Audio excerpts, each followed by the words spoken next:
A paz de Cristo, desculpa aí pela aparência, é que fui acordado nessa madrugada.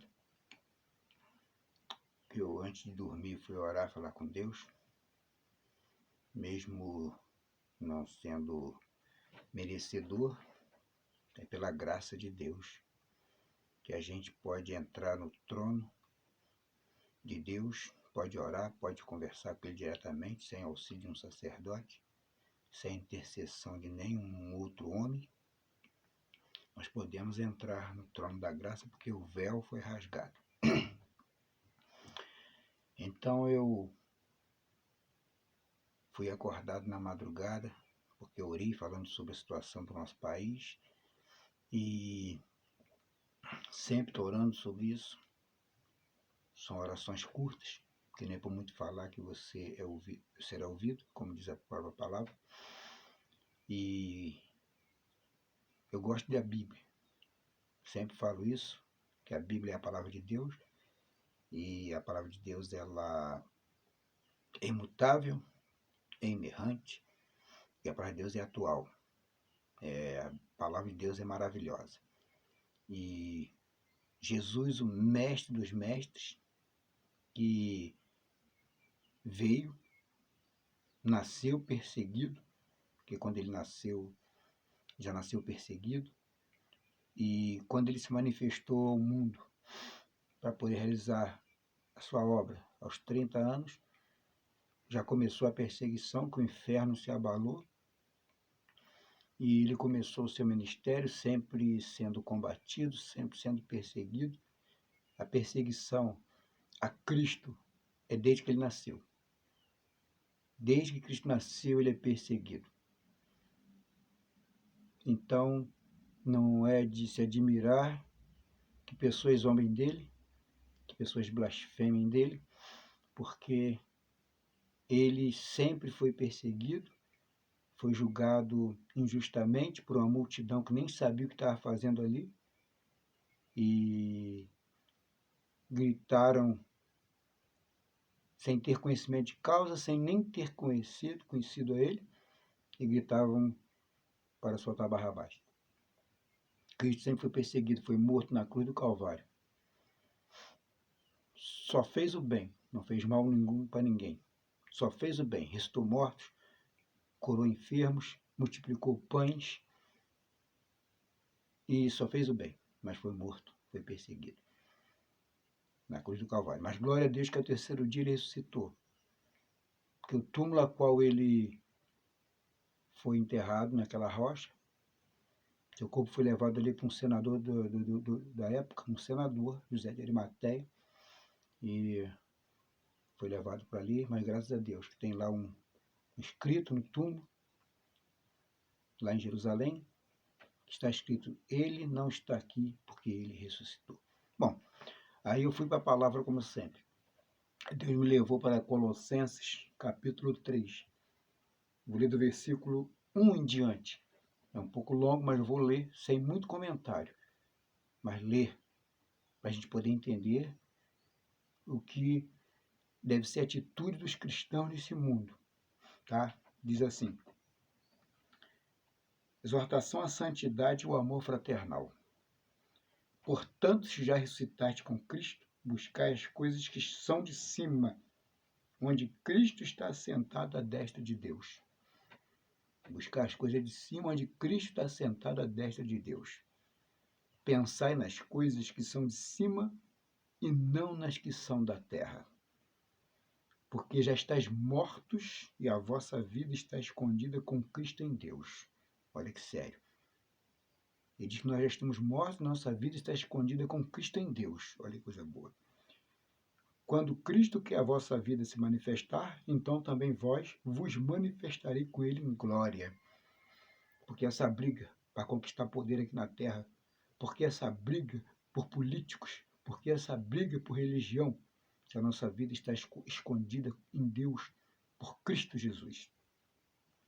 Aí diz o versículo 9, aliás 5. Mortificai, pois, os vossos membros que estão sobre a terra, mortificar o membro que está sobre a terra. Aí vem falando aqui, a prostituição, a impureza, o apetite desordenado, a vil concupiscência e a avareza, que é idolatria. O amor ao dinheiro, avareza, o avarento. O amor ao dinheiro é idolatria. A Bíblia nos diz que o amor ao dinheiro é a raiz de todos os males. Não é o dinheiro que é a raiz de todos os males, que o dinheiro é bom, mas o amor ao dinheiro é a raiz de todos os males. Aí diz a palavra de Deus, pelas quais coisas vem a ira de Deus sobre os filhos da desobediência. Deus é amor, tá? Diz a palavra, mas a ira de Deus ela vem sobre os filhos da desobediência. A história nos mostra, a Bíblia nos mostra que Deus destruiu o mundo com as águas do dilúvio, como o apóstolo Pedro, lá na sua carta, ele fala sobre isso. E também destruiu Sodoma e Gomorra por causa do pecado que estava acontecendo, lá da violência, da idolatria, da prostituição que estava acontecendo em Sodoma e Gomorra, que foram destruídos. A ira de Deus se manifestou ali, naqueles filhos desobedientes, aquelas pessoas que desobedeciam às ordens de Deus. Aí diz mais também, o qual também em outro tempo andaste, quando vivias nela. Então, quando a gente vivia na idolatria, na prostituição, na avareza, nós também éramos filhos da ira. Vamos lá agora no versículo 8. Mas agora despojai-vos de tudo. Vamos despojar de tudo. Olha o que nós temos de despojar. Olha o que nós não devemos ter nesse mundo.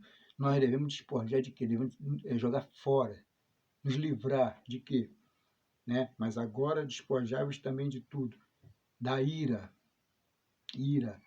da cólera, da malícia, da maledicência, das palavras torpes da vossa boca. Palavras torpes da vossa boca, malícia, ira, maledicência, palavra torpe da boca. Não mintais uns aos outros, pois que já vos despistes do velho homem com seus feitos. Você está falando para cristão, para aquele que se diz cristão, tá? Isso daqui é a conduta dos cristãos. E vos vestiste do novo, que se renova para o conhecimento, segundo a imagem daquele que o criou. Então a gente vai se renovando para se tornar a imagem daquele que o criou. Nós temos que nos tornar outra vez a imagem de Deus que foi perdida lá no Éden. E que agora nós temos que voltar a ser aquela imagem de Deus. Porque o homem se perdeu no Éden e não ficou mais parecido com Deus nas suas atitudes e nos seus atos. Aí diz o versículo 11 agora, onde não há grego, nem judeu, circuncisão, nem incircuncisão, bárbaro, cita, servo ou livre, mas Cristo é tudo em todos. Então aquele que se converte, aí não fica sendo uma pessoa de uma nação, ele não fica sendo escravo, não fica sendo bárbaro, que é de outros povos, ninguém fica sendo bárbaro de outro, quer dizer, outros povos, outras nações que não fazem parte do grupo, mas aí não tem nada a ver, porque quando se converte a Cristo, se torna um só. Que não tem separação, não tem judeu, não tem grego, não tem português, não tem japonês, não tem africano, não tem nada. Se torna um em Cristo Jesus, desde que se converta a Ele. Aí diz assim, revesti-vos, pois, como eleitos de Deus, santos e amados, de entranhas de misericórdia, de benignidade, humildade, mansidão, longanimidade. Aqui está os frutos do Espírito, que é o Espírito Santo que faz nascer isso tudo aqui em nós, né? Que é benignidade, misericórdia, mansidão e humildade e longanimidade. Tá? Aí vem o versículo, continuando aqui no versículo 12, suportando-vos aos outros e perdoando-vos uns aos outros. Se alguém tiver queixa contra outros, assim como Cristo vos perdoou, assim fazeis vós também. Perdão, está faltando hoje no nosso meio, perdão. Perdoar o outro. Quantas vezes devemos perdoar o nosso irmão? Jesus disse, se teu irmão pecar contra ti, aí Pedro falou, é 7? Jesus falou, não, 70 vezes 7. Então, perdão é incontável.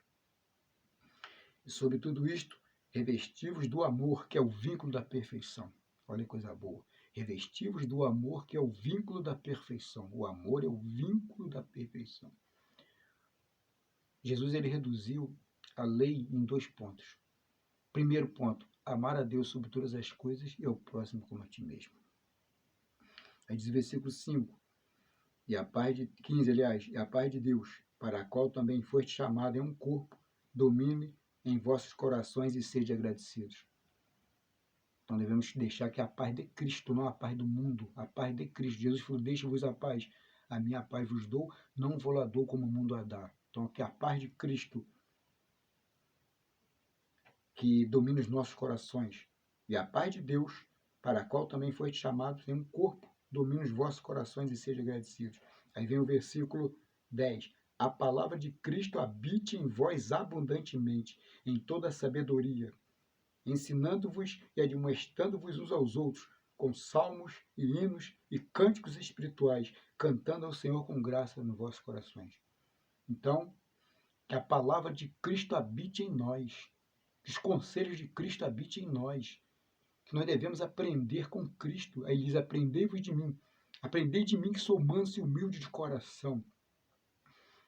Aprendei de mim que sou manso e humilde de coração. Aprender com Cristo. Cristão aprende com Cristo, cristão segue a Cristo. Né? Diz aqui a própria palavra, louvado seja o nome do Senhor. Versículo 10, repetindo, a palavra de Cristo habite em vós abundantemente. É muita coisa, tem que ser muito abundante, uma coisa que é muitíssimo grande, é muita coisa, né? Em toda a sabedoria, ensinando-vos e admoestando-vos aos outros com salmos, hinos e cânticos espirituais, cantando ao Senhor com graça em vosso coração. Ser agradecido a Deus. Louvado seja o nome do Senhor. Aí diz aqui o versículo 17. E quanto fizerdes por palavras ou por obras, fazei tudo em nome do Senhor Jesus, dando por ele graças ao Pai. Graças a Deus, Pai. Então, meus amados, a palavra de Deus, ela nos traz orientações práticas. Nós devemos segui-la. É difícil? É complicado? É. Mas quem dera se todos pudessem obedecer à palavra, se todos pudessem seguir a palavra, o mundo seria outro. Se as pessoas deixassem a Bíblia Sagrada, as palavras de Cristo entrar no coração, pôr em prática as palavras de Cristo, o mundo seria outro. Nós estaríamos nessa guerra do mundial que está para acontecer, vai acontecer, tá?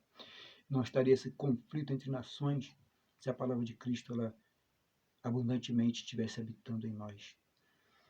Não teria essa guerra entre igrejas, entre denominações, essa guerra religiosa, se a palavra de Cristo viesse em nós. Cristo veio para trazer uma mensagem para o mundo perdido, para o mundo caótico, onde só falava em guerra, em destruição, em poder. Cristo veio para trazer algo diferente para nossas vidas. Você crê ou não, aceite ou não, Cristo veio para mudar a história da humanidade. Por isso que o mundo, que a história está dividida em 2 partes. O AC e DC. O antes de Cristo e depois de Cristo. Por quê? Porque Cristo veio para revolucionar a história. Cristo veio para revolucionar tudo. Mas ele disse, vós não sois desse mundo, como eu do mundo não sou. E o reinado dele é eterno. E é um reinado espiritual. Nós devemos pensar nas coisas que são de cima, porque as coisas de baixo é complicado. Jesus disse, eu não sou desse mundo, quando vós nesse mundo sou. Não sou. Então ele veio para trazer outra mensagem. Quando quiseram colocar ele como rei, ele não aceitou. Não aceitou. Porque ele veio humilde. Na humildade. Ele não veio para ser rei desse mundo. Que o reino dele é espiritual. Ele quer reinar na tua vida. Ele quer reinar no teu coração. Ele quer que você pense nas coisas do alto. E quero dizer uma coisa para vocês. Volto a falar do início. Cristo, desde que nasceu, foi perseguido. Ele nunca foi entendido e não está sendo entendido. Está sendo desprezado, está sendo criticado, está sendo blasfemado. Mas tem um dia a qual ele vai se manifestar. Ele vai voltar. Você creia ou não, mas ele vai voltar. Como foi dito pelos profetas, muito antes dele vir que ele ia nascer. E o mundo se transformou entre AC e DC. E a história continua até quando ele quiser. Então vamos parar com briga, vamos parar com confusão, vamos orar ao Senhor, buscar a face dele. Porque o tempo está próximo. As coisas estão apertando. O mal está dominando. Pessoas estão cegas. Pessoas estão com os olhos vendados. Mas vamos orar. Igreja de Cristo. Clame. Busque a Deus. Porque quando o mal vier, quando a tribulação vier, quando a perseguição vier, que vai vir, devemos estar prontos, sabendo que a nossa vida está escondida por Deus em Cristo Jesus. Tá bom? Deus te abençoe. Vou parar por aqui, em nome de Jesus.